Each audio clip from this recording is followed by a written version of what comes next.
Hi, I'm Sarah Kavanaugh, and this is Peaceful Exit. Every episode, we explore death, dying, and grief through stories by authors familiar with the topic. Writers are our translators. They take what is inexpressible, impossible to explain, and they translate it into words on a page. My guest today is Michelle Hord. Michelle is the author of The Other Side of Yet. This is a memoir about the most horrific tragedy a mother could ever experience. Michelle's daughter, Gabrielle, was murdered by her former husband. The story is a compelling and transformative one that reveals how resilience, hope, and unwavering faith can ignite profound change, even in our darkest moments. In this conversation, we'll learn about how Michelle transformed her grief into action. Well, hi, welcome to Peaceful Exit. Thank you so much for having me. I loved your memoir. Oh, thank you. Tell me more about the title. I know the other side of yet comes from a verse in Job. Though he slay me, yet do I trust him. When did you know that you wanted to use this verse as an inspiration for your title? Well, it's funny because it was my battle cry from day one, from leaving a crime scene where I wasn't the journalist, but I was the mother.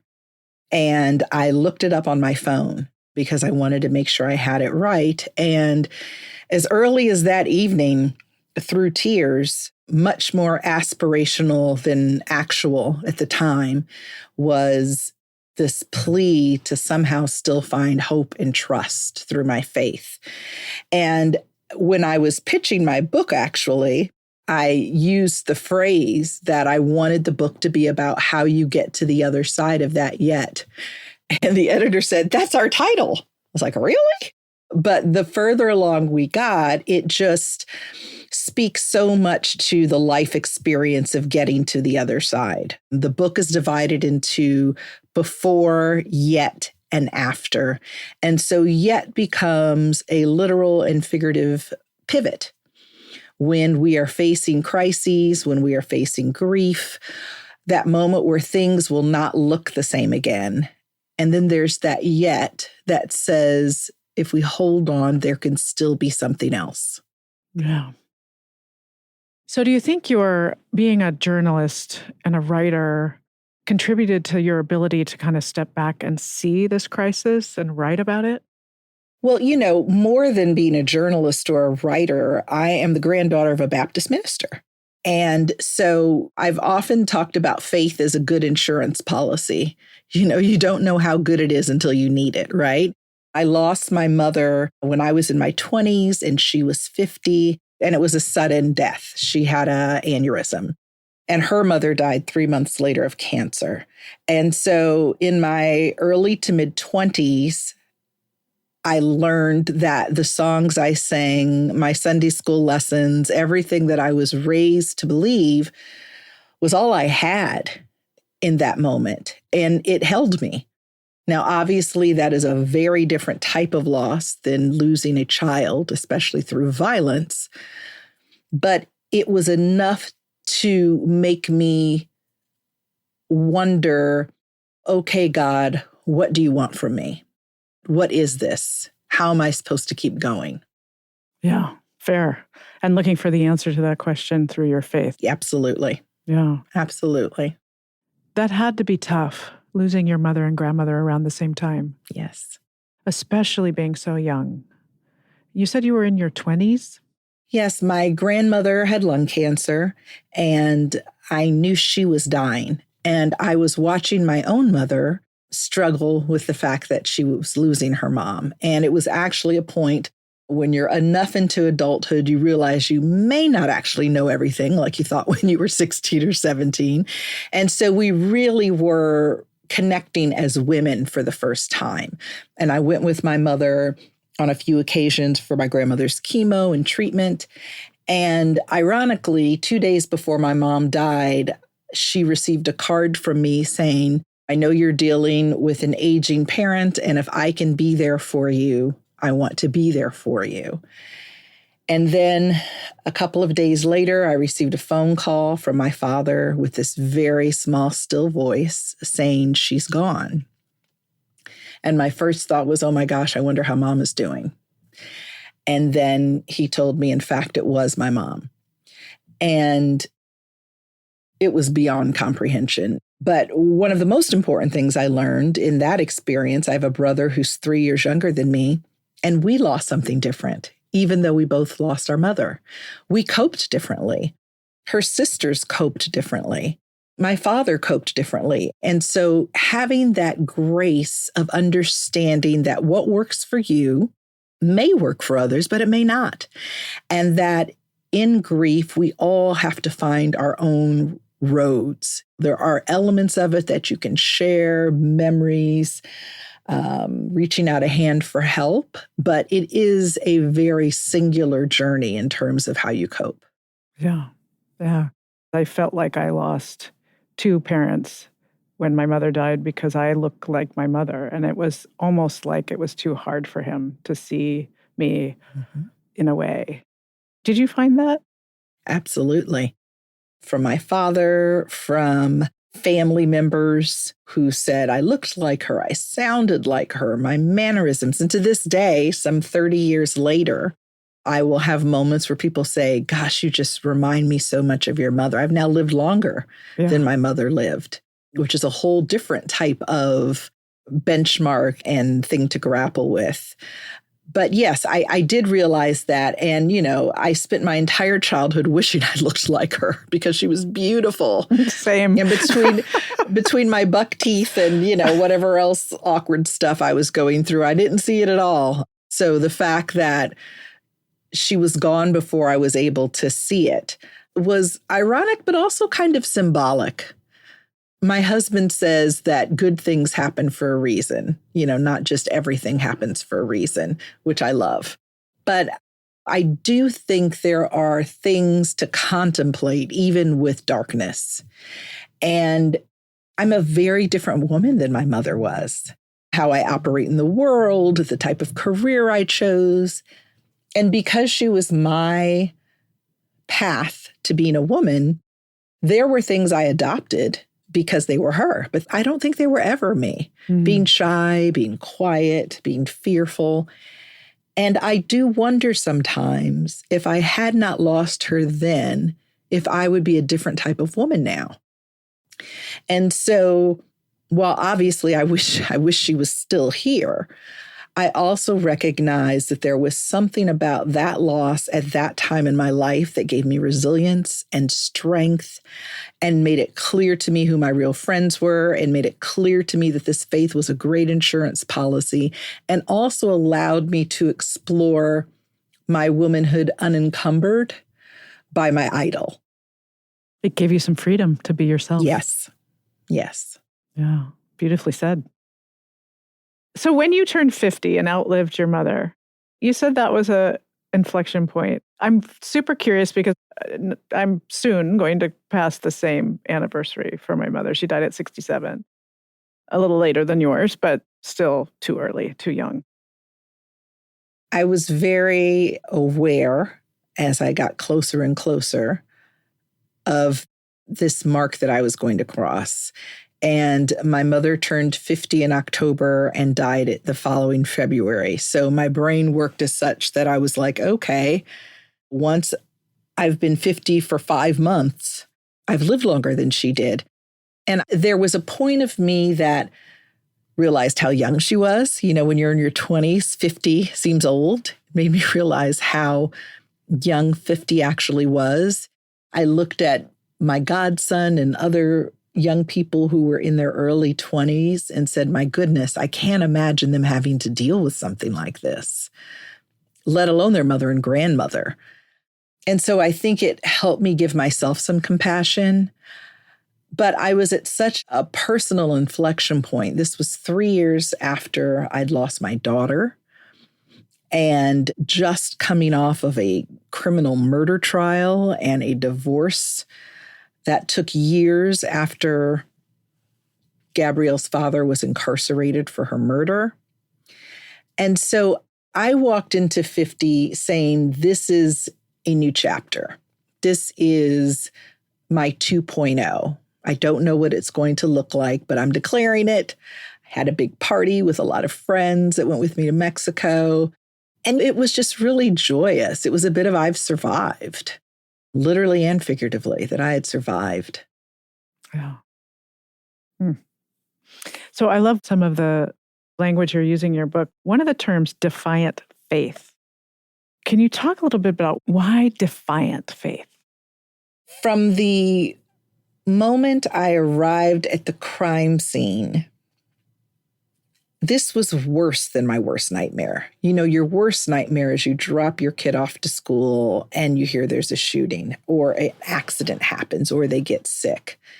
There was nothing about my life or her father that would have gotten me to this conclusion. And that's coming from someone who worked at America's Most Wanted, who worked in national news. There was nothing to see. And so whatever evil forces there are out there that we don't understand, clearly somebody, he is trying to destroy me, is trying to ensure I don't make it. And the defiant faith was, I will be damned if I let them get away with it. And so there was part of my faith that was fight, that fought through writing Gabrielle's obituary, that fought through wearing a white dress and putting Gabrielle in a white dress at her funeral, fought through speaking at her funeral, fought through speaking and doing the victim impact statement later after the sentencing for her father. And so for me, the defiant faith was, it's one thing to be hopeful for good things. It's one thing to dream and vision and imagine something that you want to happen. It's something entirely different when what has happened is irreversible, unbelievable, and having the faith to say, despite what this is, despite what it looks like, despite the fact that all I see is darkness, I'm going to extend a foot and know that somehow something is going to meet me there to support my weight. And so that for me was a defiant faith. I love what you say about, you sort of contradict the Bible verse, faith, hope, love. It's not about love, it's about hope. In those days, those early days of darkness, when did you start feeling like there might be hope?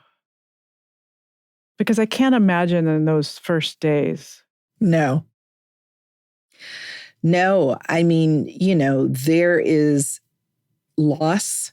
There is loss of a child. There is trauma around a violent loss.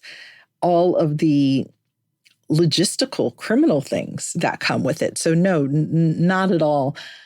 The first thing that happened was probably a week or so in, where I had girlfriends come over from my sorority that were part of my pledge class, and they were trying to give instructions to the rest of our line sisters about the service. And one of them shared with me, gosh, they're trying to figure out what to wear. Nobody's going to care what they wear. I don't know why this is a big deal. And I said, to be snarky, because that's my personality, well, tell them that I want everyone in red dresses with white pillbox hats.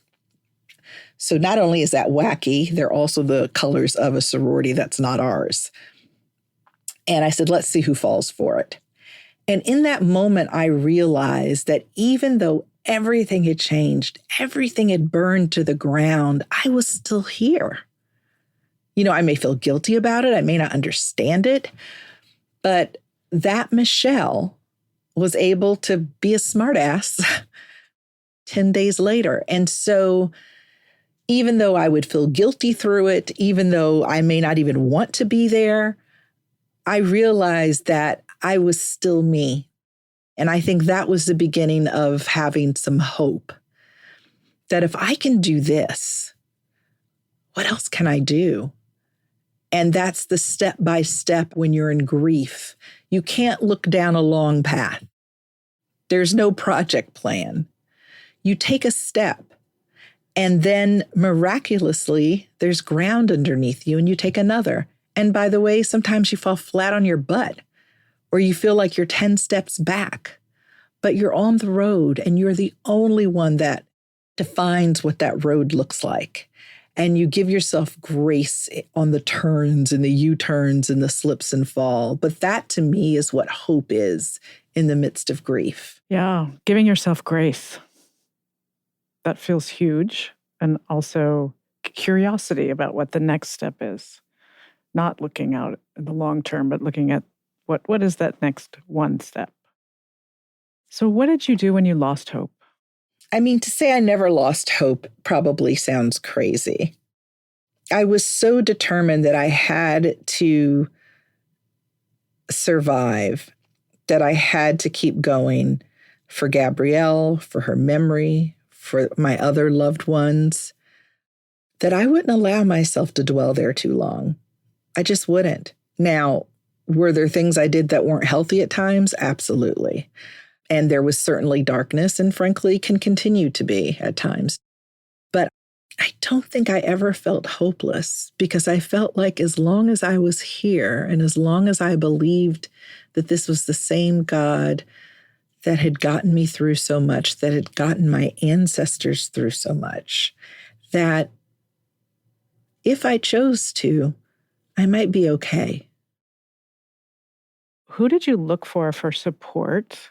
And do you recall, what was most helpful? The first most helpful thing was finding an amazing trauma therapist. I knew enough from losing my mother that having a grief therapist was not going to do, that this was something other than grief, and that I needed someone equipped to walk with me. And my trauma therapist had worked in the DA office in Manhattan at one point. And so the knowledge that she had to help me understand my trauma and how it would impact me, even through the trial and having to see my ex-husband again, it was incredibly important. And I have an unbelievable village of friends and family. They showed up in ways I had never needed them to show up before, but they were there. I have invested in dear relationships. And if you invest in that, you'll get the return. You don't do it for the return, but being a friend and being there for people and creating community when I needed it, they showed up. And so knowing that I had someone I could call and say, I need someone to spend the night every night with me in this rental house for the foreseeable future. And then there was a dry erase board with a chart in my kitchen after. Not only did I know they were there for me, I had faith that they could figure things out. How do I cancel this monthly subscription for little girls' clothes? How do I cancel summer camp for the summer? They would figure it out. So I think that combination of an amazing therapist and just an unbelievable, courageous community is how I kept going. Yeah. The support shows up in your book so profoundly. Is there something you would say to someone who feels isolated in their grief? What makes you feel alone and isolated is feeling like you can't really share it with anybody, that you can't explain it to anyone, no one will understand. And while no loss is the same, there are resources, there are things that can help lighten the load a bit as you go. And so I think the worst thing we can do is just completely insulate ourselves from other people, from information, from support. Yeah. And so I would challenge folks that are feeling that to find an outlet. So I don't know if you've read this. There's a wonderful book by James Nestor called Breath. What role can breath play when you have moments of anxiety or emotion, you're dysregulated. What role did breath play for you? It's funny. I did prenatal yoga, and after I had my daughter, continued to use breathing as a way to calm myself down, to get back in my body, especially in moments of anxiety where things are happening at such a speed that you can't even predict. That really forceful release and slow inhale go a long way. There is so little you feel like you have control over when you're in the depths of grief. And the literal ability to control your breath and to be able to settle your own body down is empowering. And sometimes that's all you have. All you have is that quiet breath in the dark. Life can feel like you're at the deep end of a pool. And that's the piece that you can own and control. And so that's something I hold on to even today. Yeah. Yeah. You've said that allowing yourself to experience joy has helped continue to move forward. So what do you mean by allowing? The word allowing is an interesting choice. Because I think that when you go through a very traumatic loss, there is that emotional grieving period. There's some sort of timeline that, am I doing a disservice or disrespecting the person that died if I don't remember the minute my eyes open that this would have been their birthday, or the minute goes by and I'm able to laugh? I went to a comedic concert probably 3 months after Gabrielle died with some friends. And I was there and I felt my breath getting short and that I was overwhelmed. And I realized I wasn't ready. And it was because I wasn't ready to allow laughter into my space and joy and dancing. I wasn't ready. And because of that, I felt guilty. I felt like I'm not supposed to be here. How can I be here? And so we do all have our own paths. But at some point, someone has to push us, or we have to push ourselves to say two things can be true. I will miss Gabrielle for the rest of my life, and I can find love and joy and hope in things that are new. Yeah. I've talked to a lot of authors who feel like because they've metabolized some pretty significant loss, it's like it expands your whole range of emotion and you're not sort of existing in a narrow space anymore. Like it just expands your world. Did that feel like that happened for you too? It's funny. My mother, who thought I was a very dramatic child, used to say to me, nothing is life and death but life and death. It's a little bit like a Yogi Berra expression, right? Yeah, that's definitely got a mark in your book for me. And there it was. She was gone and her mother was gone. And what it did do was level the playing field of perspective, right? It helped me be calm in crazy situations because it's like, I've dealt with crazier. So that grew exponentially when I lost my daughter, how I lost her, because it makes you unbreakable. Because I know that bad things happen. I know things worse than what I imagine can happen, and I'm still here. That doesn't mean I don't fear bad things or grieve losses anymore, but it does mean that I have confidence in my hope and my faith and my community to know that even in the dark, I have found a way to scrap my way back to the light. And if I've done it before, I could do it again, and we'll have to do it again. Yeah. You've accepted what is. That faith is still so strong in you. And I understand you recently lost a dear friend. Yes.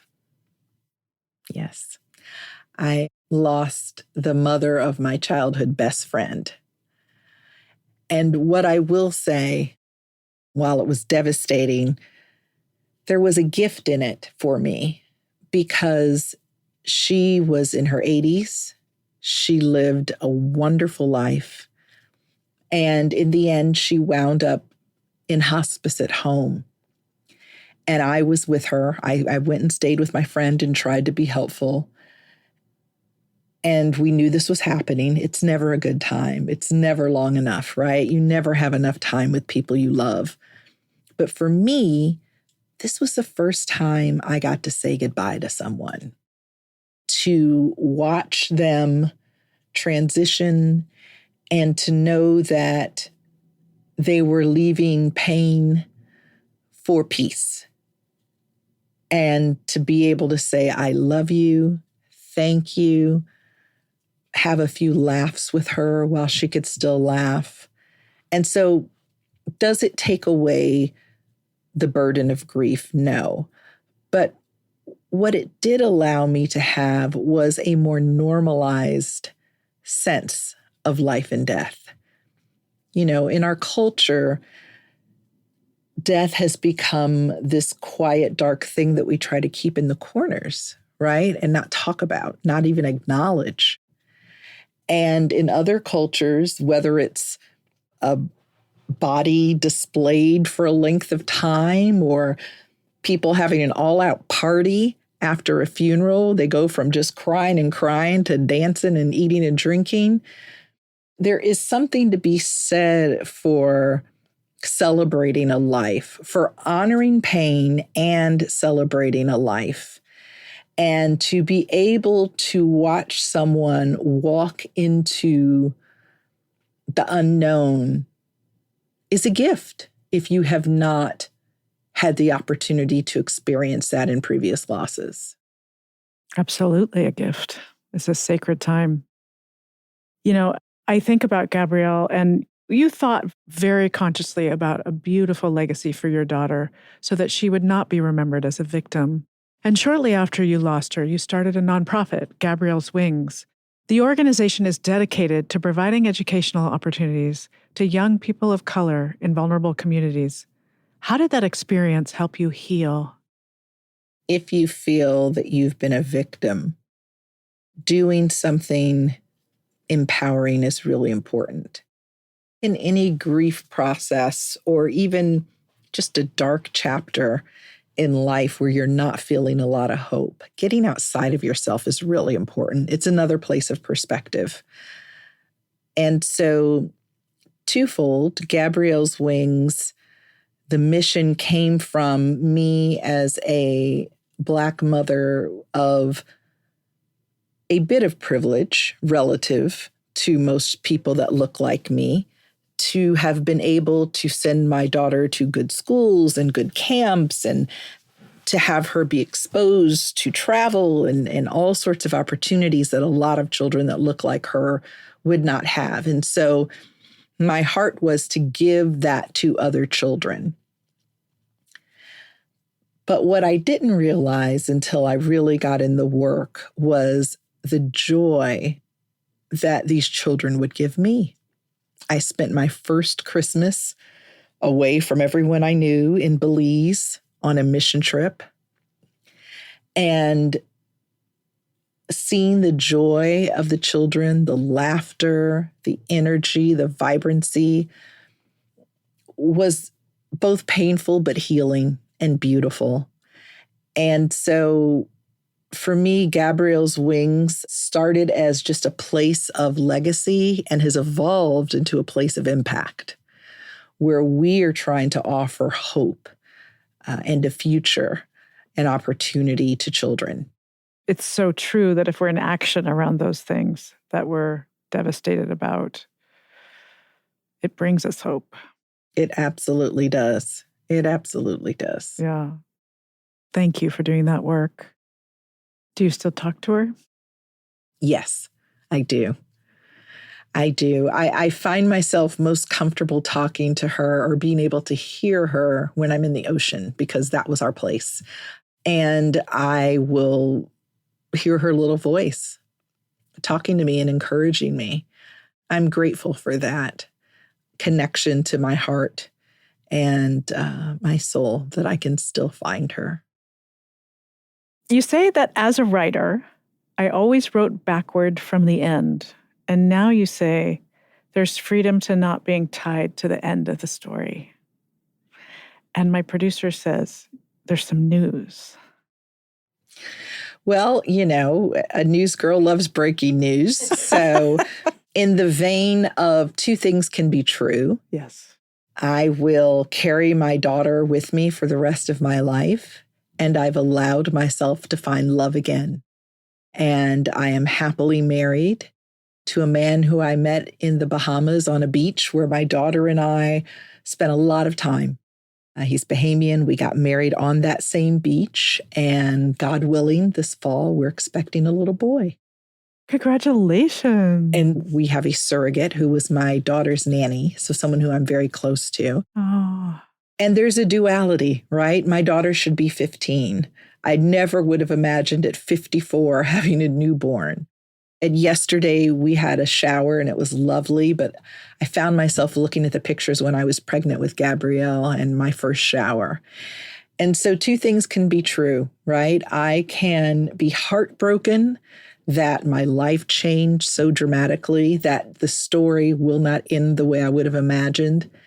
And I can be hopeful and excited and dare to try to build something new.